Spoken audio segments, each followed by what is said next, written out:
Well, I think it's an indication that there probably isn't too much of an expectation for the tender offer price to be raised.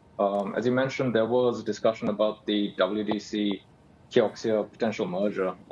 The results from Kioxia suggest maybe even if a merger does take place, a massive premium to the valuation or significant improvement in terms of investor expectations or the valuation attached to what would be the resulting company may not justify a large increase in the tender offer price. So this is more or less what we expected, that the market's trading as if it expects the tender offer to likely go through at the present terms. 67% or 66.67%, we don't think is a complete given in terms of shareholders tendering, but on balance, we do think it's more likely than not, particularly because we feel activists are probably now satisfied that this is a somewhat reasonable return for their efforts, just given a lot of the complications with the name.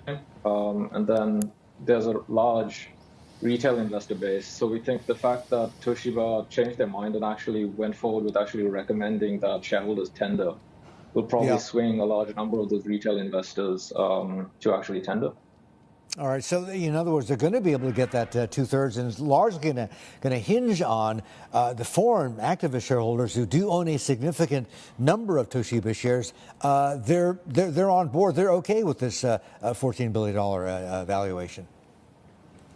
Well, I think they would definitely like to get more, but I think it's complicated simply because banks have shown a real resistance in terms of providing very generous financing for the deal. And JIP has also been somewhat limited in terms of the amount of capital that it's committed. So it's sort of trying to thread a needle. And even if you look at the tender offer that its subsidiary Toshiba Tech will be conducting to buy back a small amount of Toshiba's stake in it, to reduce Toshiba's stake from 52% to 50%, the amount being raised is only 8 billion yen. But the fact that they still went ahead and did it at this point in time suggests to me that perhaps banks are trying to get Toshiba to raise every potential cent that they can in terms of deleveraging their balance sheet to try and de-risk their risk to banks. So that does suggest that it's not just the shareholders that they have to please, that the banks also